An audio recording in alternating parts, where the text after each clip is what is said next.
Now, what was going on with you and Wilder? I didn't see y'all back and forth. I was like, damn. So, I mean, listen, one thing about me is, man, I am one of the realest you ever gonna meet. I don't pop unless I believe in it. But, you know, and I told him I wasn't gonna talk about it no more, but I just go quick scam about it. Just quick. You know, DJ Self from New York is like, you know, like a big bro. Now, I'm always in the strip club with him. You know, that's how I met most of my girlfriends in the strip club. You know, that lifestyle is retarded, but you know, he's addicted to it. So anyway, you know, I'm always hanging out with DJ Self, and you know, we go to a club one night, we all hanging out in VIP, and Shorty and another girl was there.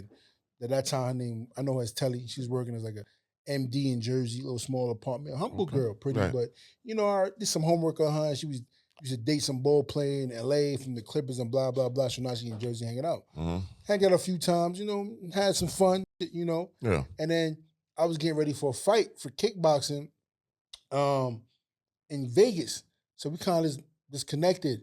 So I hit her up and we talked, and she's like, yo, I met somebody, and she sent me the pictures of motherfuckers got matching tattoos, L-O and V-E on her hand or some shit like that. And I was like, that was kind of quick. I'm like, hey, congratulations, you met some rapper. God bless you. She said, laughing a lot, you know, rapper. I said, all right, no problem. But I ain't paying no mind. I'm like, I'm not giving her no problem. Next thing I know, Deontay, her take it. I said, how the fuck y'all met? I took it to our first boxing match in the casino out in New York. Okay. So I'm sitting there, I'm just like, this is fucking hilarious. So anyway, she was like, put a little funny shit up, da-da-da. I like it, not really paying no mind. So this is July 4th, Independence Day. I think it's like, I don't know, 2015, 16. Deontay calls me like, yo. Called you. You know, I'm dealing with Telly now. Okay. He just won the belt. So whatever year he just won the belt from Stavern. It's a few months after that. Okay, Stavern, okay. And he was like, yo, you know, I'm talking to Telly now. I said, that's what's up.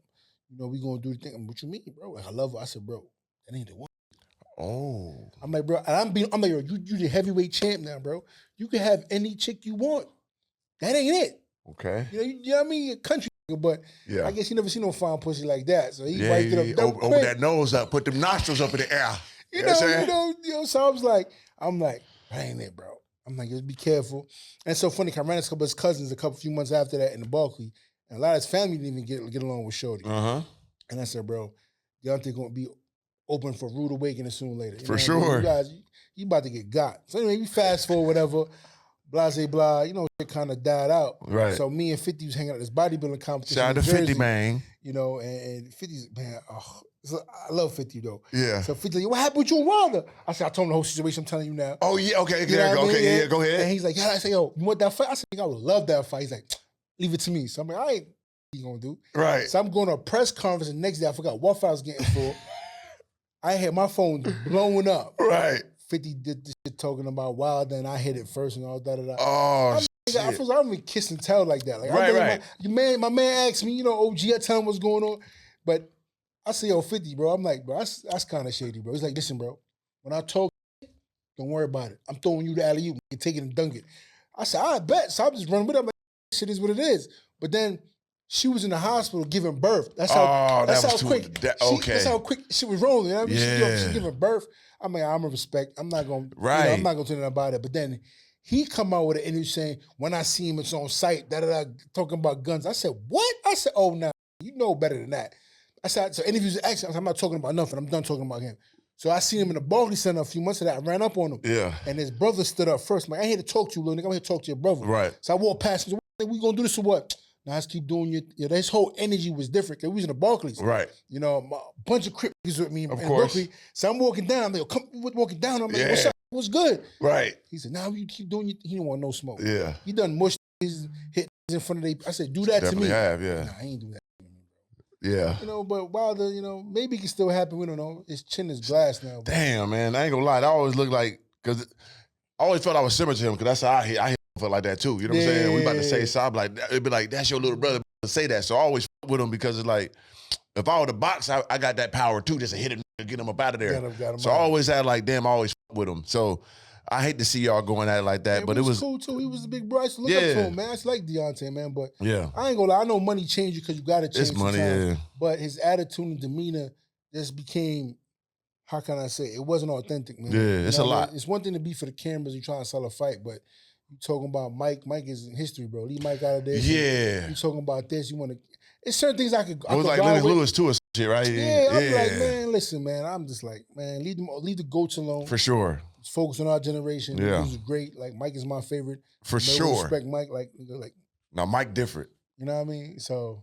Okay, I get it. You know what I'm saying? Hopefully everything go full circle and y'all can still get that fight. You know what I'm saying? And as we see, I guess something happened with the girl too. He ain't with her no more, right? Yeah, she filed some domestic charges. All of a sudden, he got knocked out by G.A.N.G, the big Chinese. Yeah. That's my boy too, you know. G.A.N.G a big China man. You know, I spoke him plenty of times, and I knew he was gonna get knocked. I said, you don't get knocked out by the Chinese. Yeah. And China man knocked him out. As soon as that happened, she dipset talking all those nonsense. Yeah, women sometimes they vultures. They hit you when you're at the lowest point. Yeah, so imagine that. Yeah, at your lowest. Because imagine when he was champ, got everything going on, she ain't gonna say too much. Yeah. You start getting whacked, and it's like, hey, really, nigga, it's over with tight. For that bread, the bag might still be there, but the wave ain't the same. Yeah, you do mentally, man. You know, I already know as fighters, we're all a little mentally fucked up. Got to believe be. it or not. So when you in the end of your career, and if you're taking L's like that, and your girl hit, it's low blows. It's man. tough. You gotta protect yourself at all times, even outside. Facts, man. Shit. Man, shout out to Wilder, bro. Hope you get, you know what I'm saying, these niggas. You up sooner or later, motherfucker. Hey, you heard him. You know what I'm saying? He got a new fight coming up, right? Mm-hmm. So, yeah, we're going to see. Hopefully he whoop him, then y'all get y'all together, and that's still a big money fight for sure, I still want to see that, man. Yeah. So 50 the one to spark that, man. 50. Definitely sparked it. He was doing his marketing, you know what I'm saying? Definitely sparked. Damn. But it's cool, though. It is cool. It's all good now. It's part of the game, and it was real. It wasn't like, hey, it is what it is, bro. Yeah. You know what happened. It's all good. Yeah. You should have took it on the chin. You know what I'm saying? But anyway, so bam, that transition happened. You had the big fight with Dubis. Mm-hmm. Damn it, champ. I watched that fight. So like I said, before I met you, I was already a fan of you. Because I always like, my dog never go down. My dog got still a big nigga, but he got that stamina. Yeah. So no one could get him tired. No one gonna knock him out. So I always root for you because I'm 100%. Like, he a tank. You know what I'm saying? He ain't gonna stop. Walking fucking tank. So he may be big, but he just don't stop. You can't. I don't make excuses, man. Right, but that's the first time I seen him tired. First time, bro. I'm tell you something, man. So I really got that phone call like, maybe like a little bit over 4 weeks. I'm like, all right, some of the numbers give me this shit done. So I had to fly to England. So I'm like, I haven't been in the gym. I'm like, but it was Turkey just making this big buzz, and everybody usually get a phone call, he bring you back. So my mind's an opportunity. And I know Dubois quit, then got stopped. I'm like, I'm gonna pause this nigga. Man, anyway, I got like 3.5 to really get in the camp. So mind you, I'm training, trying to get my ass moving. But I'm like, damn, I got enough time, but I'm gonna do my best. I'm gonna do what I gotta do.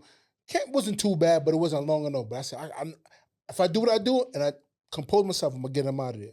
Bro, the last 5 days since I get to Saudi, the co-promoter, who's a piece of shit, Demetrius Leader, sends me a lawsuit for $5.5 million. He sued me for $5 million. Oh my God. Then I don't get the contract for the fight, literally like 5-6 days before the fight. So I'm hashing through the contract to get the finished, whatever, blah, blah. So I'm dealing with that between 3 different lawyers. Yeah. Then I'm dealing with my divorce papers. Whoa. So I got to deal with this shit and making sure my finances and accounting is all right because I got to hand this shit to the court. Mm-hmm. Then one of my best friends I grew up with dies. So I get the phone call. I'm like, what the fuck? He dies in his sleep. So all that shit, like 5 days before the fight's on my mind. And I'm like, we put up a petition to get like equal judges. They shut it down. So it's all, so even though it was in Saudi Arabia, Frank Warren is a promoter. He's British. Yes, he is. It's all British board boxing committee.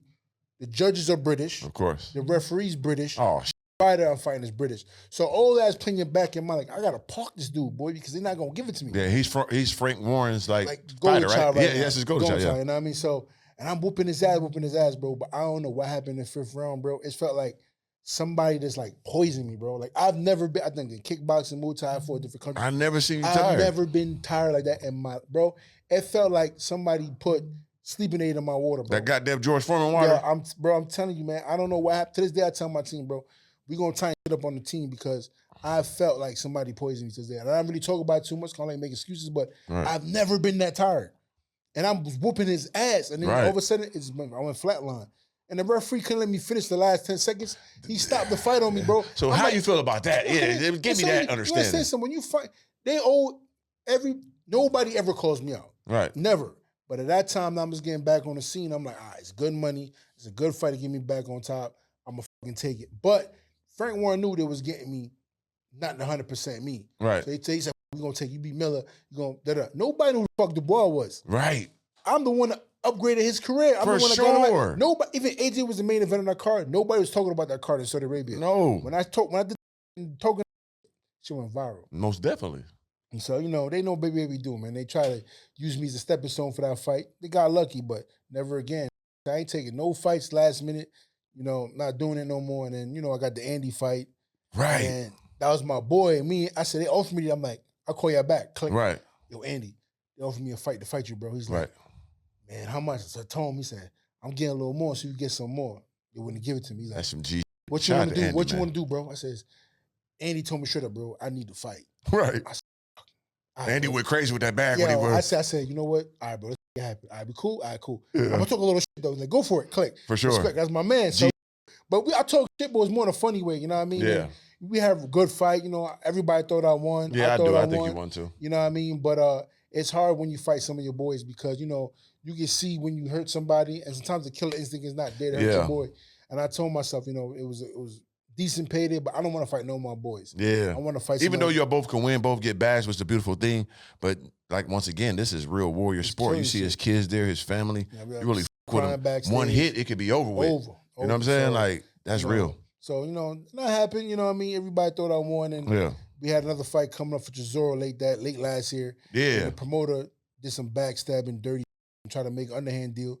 But Frank Warren did the right thing, told him kiss my ass. Like I'm only dealing with Big Baby Miller. Tough. And I fell through, and that's when I had to go file the whole bankruptcy and do my this clean slate because dudes and promoters is pieces of shit, man. It's crazy. I saw the whole thing with the with his excellency and all that. They was the promoter in between was taking money and some is going around right now. Yeah, man. That's unfortunately that was Frank Warren supposedly. Did the same shit. He Turkey likes certain fighters. He get them bonuses. And promoters weren't giving the bonuses to the fighters and pocketing it. Wow. You know what I mean? And it's fucked up because, sometimes we hope that in our career we get some guys that really come into the boxing and really love boxing and want to support fighters, Facts. So, that was kind of fucked up. The kid was to make $2 million, give him $200,000. That's crazy. That's shitty, man. Well, you already got billions of dollars. You old white. Come on, man. Y'all got hundreds of millions. And y'all still off the top. More nut, he might get you a heart attack. Get a kid his money. Relax. God damn, you old bastard. But that's how some of these promoters are, man. They just greedy, man. Yeah, they want it all.